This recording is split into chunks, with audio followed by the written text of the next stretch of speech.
सब कुछ यही रह जाना है। एक राज्य में एक बार एक सन्यासी आया और सीधा राजा के महल में चला गया। उस सन्यासी की वेशभूषा को देखकर राजा के किसी भी सिपाही ने उसे अंदर जाने से नहीं रोका। वो सन्यासी सीधा राजा के दरबार में चला गया। सन्यासी को अपने सामने खड़ा देख राजा ने उनसे पूछा, आप कौन हैं और क्या चाहते हैं? सन्यासी बोला, मैं एक आध्यात्मिक गुरु हूँ और प्रवचन देने के लिए दूसरे राज्य जा रहा था, लेकिन अब दिन ढलने को आया है तो मैं आज रात आपके महल में ही रुकूंगा। रात बिताने के लिए बस में थोड़ी जगह चाहता हूँ। सन्यासी की बात सुनकर राजा बोला, ये एक राजा का महल है, कोई विश्राम स्थल नहीं जो आप यहाँ रात में रुकना चाहते हैं। आप बाहर जाए, वहाँ रहने की आपको कोई ना कोई जगह मिल जाएगी। सन्यासी ने राजा से फिर प्रश्न किया, महाराज क्या मैं जान सकता हूँ कि आपसे पहले ये महल किसका था? राजा बोला, मेरे पिता का था, क्योंकि मुझसे पहले वही राजा था। सन्यासी ने फिर प्रश्न किया, अच्छा तो अब आपके पिताजी कहाँ हैं? राजा बोला, अब वो इस दुनिया में नहीं रहे, उन्हीं के बाद तो मैं राजा बना। अच्छा, आपके पिता से पहले ये महल किसका था? सन्यासी ने फिर से प्रश्न पूछा।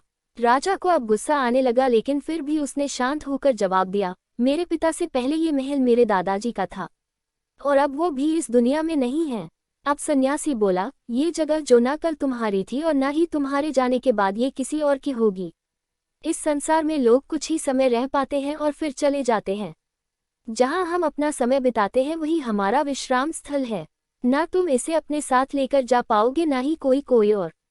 बताओ, ये महल एक विश्राम स्थल नहीं है तो और क्या है? राजा उनकी बात समझ गया और हाथ जोड़कर माफी मांगने लगा। उसने सन्यासी को रुकने को जगह दे दी। सीख जो हमें इस शॉर्ट मोटिवेशनल स्टोरी से मिलती है, दोस्तों ये बात तो हम सभी जानते हैं कि इस संसार से हम कुछ भी लेकर नहीं जा सकते। खाली हाथ आए थे और खाली हाथ ही जाना है।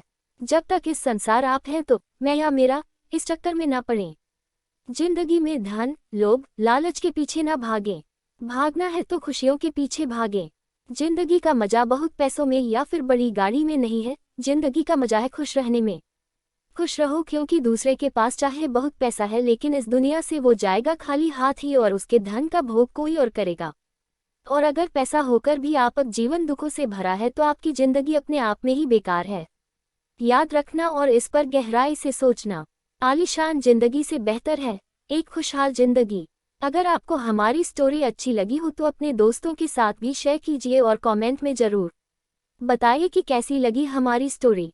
अगर हमारी कहानी अच्छी लगी तो अपने दोस्तों के साथ शेयर और चैनल को सब्सक्राइब करना न भूलें और कमेंट में ज़रूर बताएं कैसी लगी हमारी कहानी। Thank you.